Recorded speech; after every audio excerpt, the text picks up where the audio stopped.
जी नाज़रीन, असां मौजूदु आहियूं मीरपुर बठोरो में। मीरपुर बठोरो जे अली बंदर मोला में उन जॻह ते मौजूदु आहियूं जिते हिकु शख़्स निसार शोरो जेको घटि पढ़ियल लिखियल हुअण जे बावजूदि उनखे किताबनि गॾु करण जो शौक़ु आहे। उन शौक़ु हिनखे हिकु ख़ूबसूरत लाइब्रेरी तरतीब ॾिनी आहे।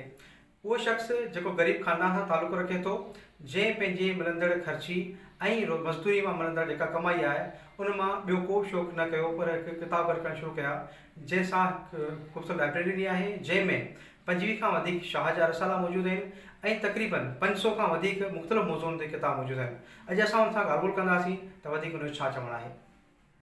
तव्हांखे किताब गॾु करण जो शौक़ु कीअं थियो? मुंहिंजो किताबनि जो शौक़ु आहे त इन करे शौक़ु थियो त लतीफ़ी लात प्रोग्राम सुबुह महिराण रेडियो पाकिस्तान हैदराबाद तां हलंदो हो। उन जे करे मूंखे नज़ीर लॻाई प्रोग्राम कंदो हो रेडियो पाकिस्तान हैदराबाद जो। उन खां पोइ मूंखे शौक़ु थियो, पोइ शादी लतीफ़ भिटराई जो लफ़्ज़ बैत ॾींदा हुआ ऐं उहो बैत कढी लुगात मां उहो लफ़्ज़ कढी बैत मोकिलींदो हुउसि। असुलु शौक़ु त तव्हां एतिरो पढ़ी नथा सघो, उनजे बावजूदि किताब गॾु करण जो शौक़ु आहे ऐं 4 क्लास पढ़ियल आहियां, वधीक न पढ़ियल, ऐं मूंखे शौक़ु आहे किताब गॾु करण जो। ऐं मूंखे गवर्नमेंट सिंध खां मुतालबो कंदुसि त मूंखे लाइब्रेरी ठाराए ॾियनि जीअं मुंहिंजी मदद कनि तव्हां लाइब्रेरी। ठीकु आहे।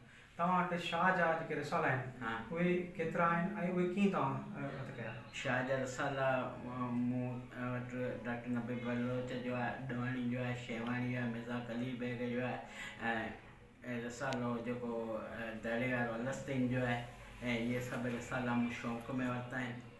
ऐं माना रसाला हर जेता मेले में वेंदो आहियां, मलाखड़नि में वेंदो आहियां, कोॾी कोॾी त जिते मेला ॿुधंदो आहियां उते वेंदो आहियां, किताब हासिलु कंदो आहियां।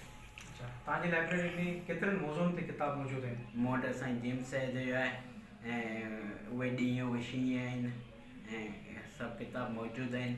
ऐं बिना नुक़्तनि वारो किताबु आहे ऐं काफ़ी मूं वटि किताब। उहे सभई किताब तव्हां पढ़ी वेंदा आहियो या पढ़िया आहिनि? न, कुझु पढ़ी वेंदो आहियां, कुझु जे मूंखे सम्झ में न ईंदा आहिनि तव्हां मूंसां शरीफ़ समूह मास्तर आहे उन खां पुछंदो आहियां। मां करीम साईं जो रसालो कया पंहिंजे पैसनि जो। किताब गॾु करण जे इन शौक़ ते ख़ूबसूरत लाइब्रेरी तव्हां पंहिंजे वसाइल तरतीब ॾिनी आहे। तव्हां सिंध हुकूमत खां कहिड़ी मदद जी तवका कयो था? मूंखे लाइब्रेरी ठाराए ॾियनि ऐं सुठी लाइब्रेरी ठाराए ॾियनि, प्लाट मुल्क पंहिंजा ज़ाती आहिनि ऐं मूंखे लाइब्रेरी ठाराए ॾियनि ऐं मुंहिंजी किताबनि में हेल्प कनि।